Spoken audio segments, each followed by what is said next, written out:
Penyidik Satuan Lalu Lintas Polres Kota Semarang menetapkan sopir bus Cahaya Trans sebagai tersangka kecelakaan lalu lintas yang menewaskan 16 penumpang. Penetapan tersangka dilakukan setelah penyidik menggelar perkara dan menemukan bukti-bukti yang cukup. Pengemudi bus tersebut dijerat pasal 310 ayat 2, ayat 3, dan ayat 4 Undang-Undang Nomor 22 Tahun 2009 tentang Lalu Lintas dan Angkutan Jalan. Tersangka langsung dilakukan penahanan pada hari yang sama. Pasal tersebut mengatur sanksi pidana bagi pengemudi kendaraan bermotor yang mengakibatkan kecelakaan lalu lintas hingga menimbulkan korban meninggal dunia, dengan ancaman hukuman maksimal 6 tahun penjara.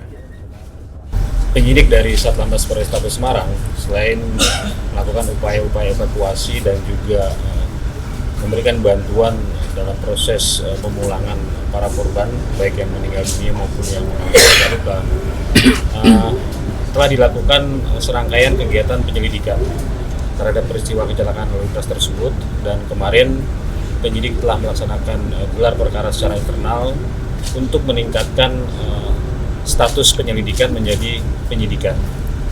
Nah, kemudian sampai dengan hari ini penyidik telah melakukan beberapa pemeriksaan terhadap saksi-saksi dan juga penelitian terhadap beberapa barang bukti yang terkait dengan peristiwa kecelakaan lalu lintas tersebut.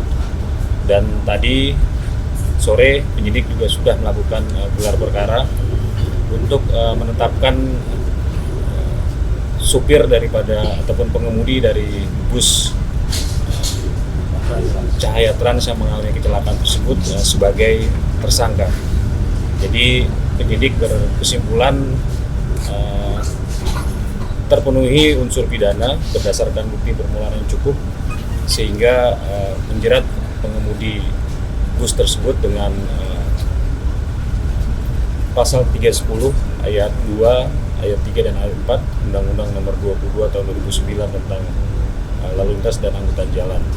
Sehingga pada sore hari ini pengemudi tersebut sudah kita tetapkan sebagai tersangka dan langsung kita lakukan proses penahanan. Tersangka kita jerat dengan pasal 310 ayat 2, ayat 3 dan ayat 4 Undang-Undang Nomor 22 Tahun 2009 tentang Lalu Lintas dan Angkutan Jalan. Setiap orang yang mengemudikan kendaraan bermotor mengakibatkan kecelakaan lalu lintas dan mengakibatkan adanya korban meninggal dunia dijerat dengan pasal tersebut dengan sanksi pidana maksimal 6 tahun penjara. Fakta baru kasus kecelakaan bus yang terjadi di Jalan Tol KM 420200 Simpang Susun Krapyak mengungkap pengemudi bernama Gilang Ihsan Farouk baru 2 bulan bekerja menjadi sopir bus yang sebelumnya sebagai sopir truk. Sebelum terjadi laka, sopir memacu kendaraan bus dengan kecepatan tinggi. Konferensi pers yang digelar Selasa malam menetapkan sopir bus PO Cahaya Trans sebagai tersangka. Tersangka menyampaikan permintaan maaf kepada keluarga korban. Berdasarkan identitas kependudukan, pengemudi berinisial GIF alias Gilang Ihsan Farouk, warga Bukit Tinggi, Sumatera Barat. Sebelumnya, yang bersangkutan diketahui bekerja sebagai sopir truk sebelum melamar sebagai pengemudi bus. Sementara itu, penyelidikan polisi menyebutkan pengemudi bus mengemudikan kendaraan dengan kecepatan cukup tinggi usai melakukan transaksi pembayaran di gerbang tol Kalikangkung, Semarang. Polisi belum dapat memastikan kecepatan bus saat kejadian lantaran speedometer kendaraan dalam kondisi tidak berfungsi. Namun, pengemudi mengakui melaju kencang saat memasuki lokasi kejadian. Saat tiba di Simpang Susun Krapyak, pengemudi mengaku terkejut karena di depannya terdapat tikungan menurun ke arah kiri. Dalam kondisi panik, sopir mencoba menurunkan persneling dari gigi 6 ke gigi 5. Namun tidak sempat melakukan pengereman. Pengemudi kemudian membanting setir ke kiri, namun posisi kendaraan sudah berada di lajur kanan sehingga bus kehilangan kendali, terguling, dan membentur dinding beton di sisi kanan jalan tol. Bus mulai dikemudikan oleh sopir cadangan sejak rest area kilometer 102 di wilayah Subang, Jawa Barat sekitar pukul 21.00 WIB. Kecelakaan terjadi sekitar pukul 00.30 WIB. Hingga kini, polisi masih mendalami unsur kelalaian serta menunggu hasil pemeriksaan teknis kendaraan. Dari hasil pemeriksaan, diketahui pengemudi merupakan sopir cadangan dan baru bekerja di perusahaan otobus tersebut selama 1 hingga 2 bulan. Ia juga mengaku baru 2 kali melintasi jalur tersebut dan belum memahami karakteristik jalan di lokasi kejadian.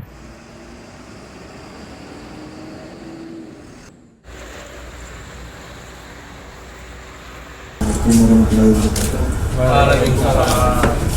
Saya atas nama Gilang Ihsan Farouk meminta maaf sebesar-besarnya kepada korban kasih meninggalnya atas saudara mengemudi yang menyebabkan mereka kehilangan mata kerjanya. Jadi saya minta maaf. Saya kira cukup ya. Si sopirnya warga mana? Yang bersangkutan berdasarkan KTP beralamat di wilayah Bukit Tinggi, Sumatera Barat. Sumatera Barat. Berarti dia sebelumnya jadi memang driver. Sebelumnya yang bersangkutan bekerja sebagai supir truk. Sebelum melamar bekerja menjadi supir bus. Kalau kecepatannya kira-kira di atas 100 Truk sawit. Kami belum bisa memastikan karena dari berdasarkan pengakuan tersangka, dia mengakui ketika memasuki TKP dalam kondisi kecepatan cukup tinggi, dan pada saat kita cek memang speedometer dalam kondisi mati atau tidak. Diperoleh pengakuan bahwa sesaat setelah pengemudi melakukan aktivitas pembayaran tol di gerbang tol Kali Kangkung, kemudian menuju ke simpang susun Kerapiak tepatnya di kilometer 420-200, pengemudi mengakui mengemudikan kendaraan dalam kecepatan yang cukup tinggi, namun dia tidak bisa memastikan berapa kecepatannya, sehingga ketika di depan terdapat tikungan yang cukup menurun, supir tersebut kaget lalu berupaya untuk melakukan manuver dengan membanting setir ke kiri, namun posisi kendaraan sudah terlanjur berada di posisi kanan, sehingga terjadi out of control dan menyebabkan kendaraan bus tersebut terbalik dan membentur dinding beton yang ada di sisi kanan jalan tersebut. Pengakuan dari sopir bus tersebut yang bersangkutan tidak sempat mengerem. Dia berupaya untuk mengalihkan persneling dari gigi 6 ke gigi 5, namun tidak sampai, tidak keburu, sehingga yang bersangkutan mengambil manuver selanjutnya itu membanting setir ke arah kiri, namun kendaraan sudah terlanjur oleng ke sisi sebelah kanan. Pengakuannya sudah berapa kali melewati jalan tersebut kan? Berdasarkan pengakuan supir tersebut, supir atas nama GIF alias Gilang itu baru bekerja di perusahaan bus tersebut kurang lebih selama 1-2 bulan untuk pengakuan.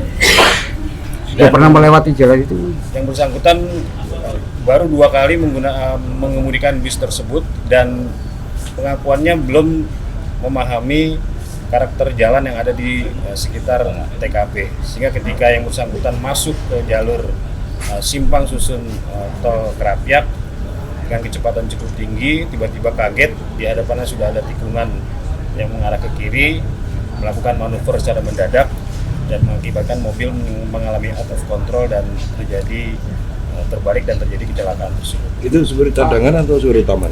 Yang bersangkutan adalah supir cadangan. Jadi supir utamanya sedang tidur.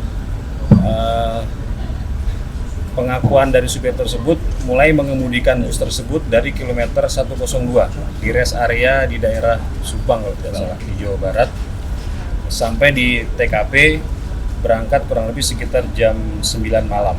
Jam 9 malam, kemudian jam 00.30 mengalami kecelakaan di TKP.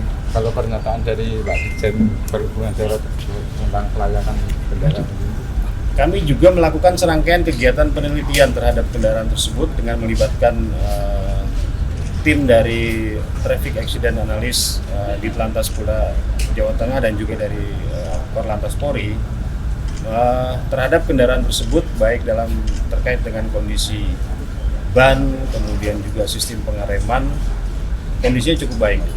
Dan memang dari Balai Pengelola Transportasi Darat juga menyatakan bahwa bus tersebut pada dasarnya dinyatakan layak jalan. Punya SIM Pak? ancaman hukumannya SIM-nya ada, SIM B1 umum.